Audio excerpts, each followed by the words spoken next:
Hello and welcome to my route guide for the Hamble Common circular walk. So yes, it's a circular walk, it's just over 2.5 miles. It's quite an easy walking route, very easy underfoot, there's no stiles or climbing required.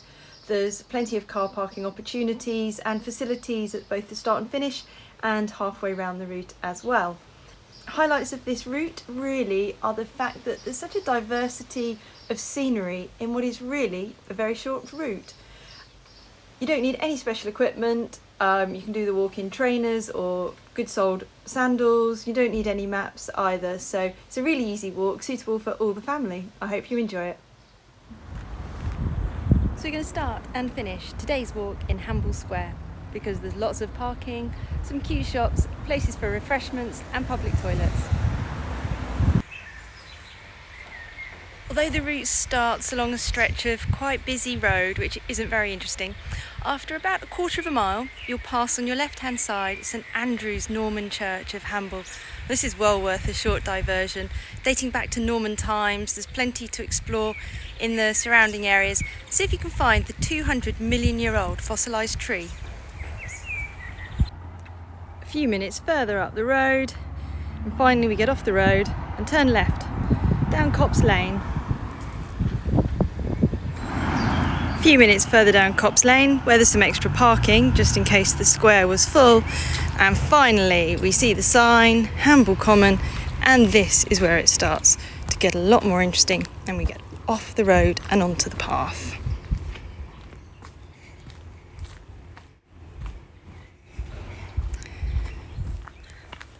I've literally been off the road about 30 seconds and already it feels not quite like in the middle of nowhere, but the woodland is just beautiful.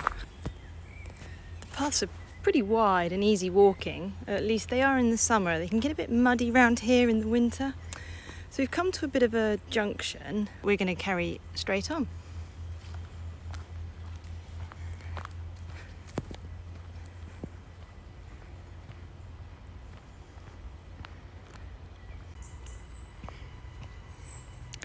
When there's a bit that's not too rooty, or of course take a moment to stand still, don't forget to look up.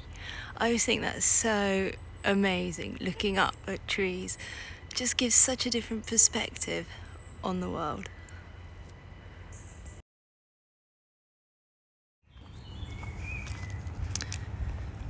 Okay, we're clearing the woodland now and heading down towards the beach. Okay, as the path curves around, there's the option to carry straight on ahead, or we can take a side path here, which actually takes you down onto the foreshore. Let's go and take a little peek. Although there's no path down here, it's actually just a stony beach, so it's quite hard to walk along. But if you wanted to have a little detour, let your dog have a swim, then it's not far. And look, I can see the sea. So here we are down on Southampton Water, obviously some container ship refuelling at the end of the pier there, and some little boats out on the Solent. You can see the tide's quite a long way out at the moment. I think we're about 2 hours after high tide, so not quite at low tide yet. But this beach is passable even at high tide, so you don't need to worry about getting caught out by the tides. So I'm just going to walk along the beach a little way here and then pick up the path back in the woodland and the gorse again, because it's quite hard work walking on these pebbles, and they get quite noisy after a while, which can actually become a little bit annoying. Okay, and here we go. Up the little path here. Where can I climb up? Space just here.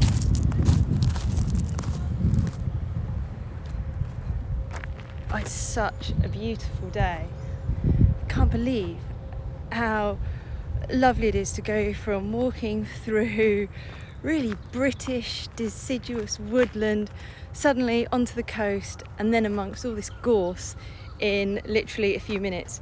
So from the square where we parked, haven't even been going a mile yet. It's beautiful around here.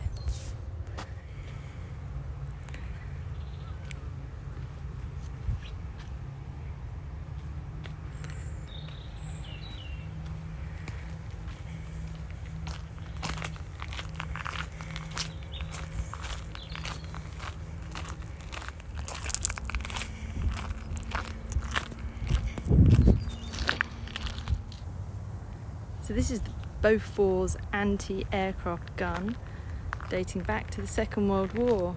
Although unfortunately, given all the coastal erosion, I don't think it's actually going to be here much longer. It's not looking very healthy.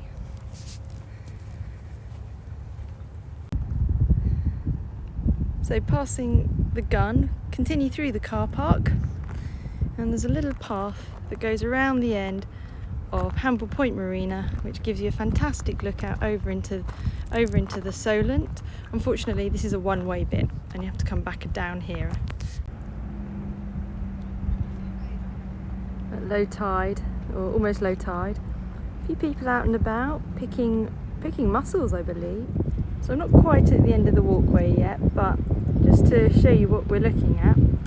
So the little motorboat here is coming down Hamble River. So that's the end of Hamble River. Hillhead just around the corner of the headland. The water on our right is Southampton Water, and the area in the middle is the Solent, and the landmass in the distance is the Isle of Wight. So you can just about make out cows from here. Okay, so now I'm going to head back along the spit, back towards the car park, but this time, instead of going back up along Southampton Water and through the woodland, we're going to turn to the right, crossing the main road, and then go up through the Hamble Common area, so we go down and visit the side marshes of Hamble River. So coming back to the end of the path and to the car park, if you do want to go down to the right here, this is Hamble Point Marina, and there is a pub in there called the Ketch Rigger, and there's also public facilities, so that might be a useful stopping off place. Otherwise, we're going to head out back over the road and rejoin the Hamble Common circular trail. So as you start walking back up the road, you'll see almost immediately on your right a path. This gravel path here simply follows the road back up towards the village. So if you're looking for a shortcut and you want to get back to your car sooner rather than later, that's the way to go. But we're going to go to the right and head over through the common land, through the Kissing Gate here. Bye bye Southampton Water. Hello Hamble.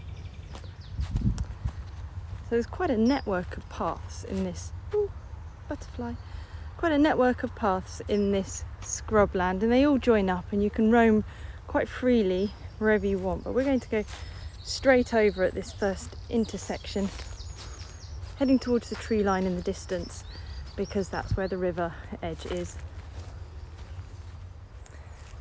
I love this bit of the common. Maybe not as picturesque as some of the rest of it, but I really like the fact that there's hardly anyone else here. It's so much more undiscovered. The only people you ever really meet here are local dog walkers, whereas Southampton Water's maybe a little bit more obvious. People park up on the car park by the gun. It's really easily accessible, and it's pretty, and just because of the shoreline there, it's pretty obvious where it is.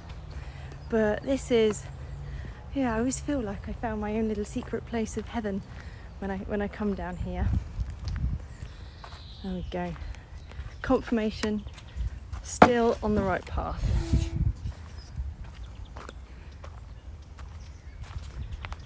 And we're getting close to the edge of the water now.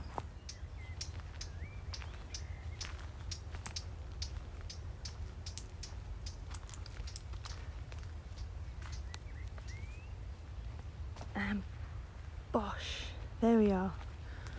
Our own little secret hideaway.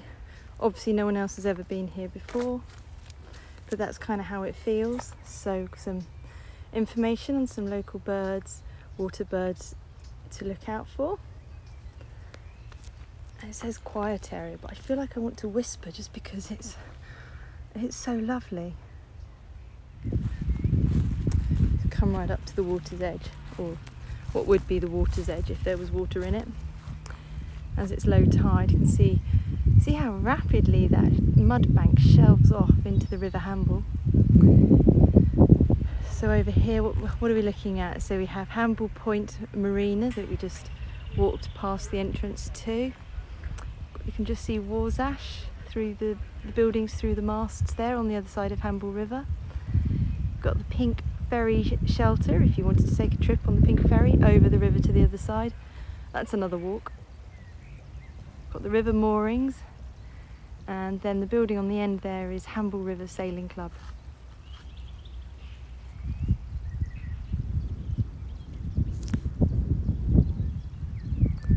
And this is the way we're going to go and carry around the edge of this inlet through to the trees over on the other side, which is the other side of Hamble Common, then back down to the foreshore further up Hamble River, where possibly time for an ice cream.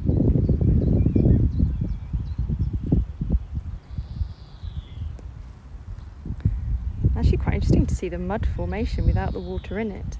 Don't know why, but usually it seems to be high tide when I come down here, so not very often to see it quite so exposed. So we're now at the top of the little estuary, where the yellow arrow conveniently telling us which way to go. We go over the bridge. Kind of feels a bit like back to civilization again now. Not that we were far from it, but it's an enjoyable illusion. Just approaching a little crossroads here, and we're going to turn to the right, back down towards the waterfront.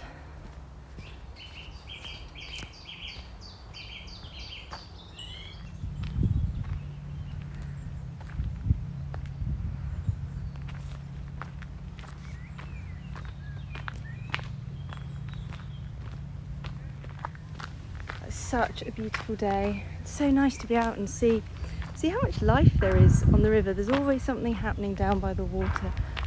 Some boat moving somewhere for some reason or other. I think one of the reasons this is one of my favourite walks is combines woodland, coastline, gorse fields, so much variety, and just a really short walk. We've only been going in less than an hour so far and only 2 miles, so yeah, it's really, really lovely. And also the tide makes a real difference. Whether it's in or out, the little muddy estuary there looks completely different. So you kind of always get a different experience every time you come. Yeah. We started here, we followed this path all the way down. Apparently there's a Tudor castle, but that's where we came down onto the beach. Up this path here, past the gun, we then did a little detour to the viewpoint at the end. Back, and then we followed this path up here, around, and back up into the village. So we're leaving the common now, coming back to civilization. We're going to go turn right down the hill, down to the waterfront, because there's always lots happening down here. So we're now on the other side of Hamble River Sailing Club, and you can just walk down to the edge of the river, have a little look at what's going on.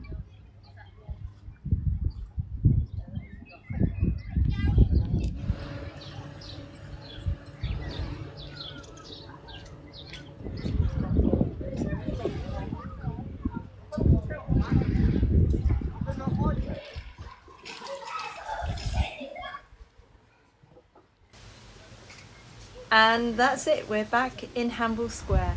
So that's it from me on this walk. I hope you enjoyed it, and I look forward to seeing you on the next one.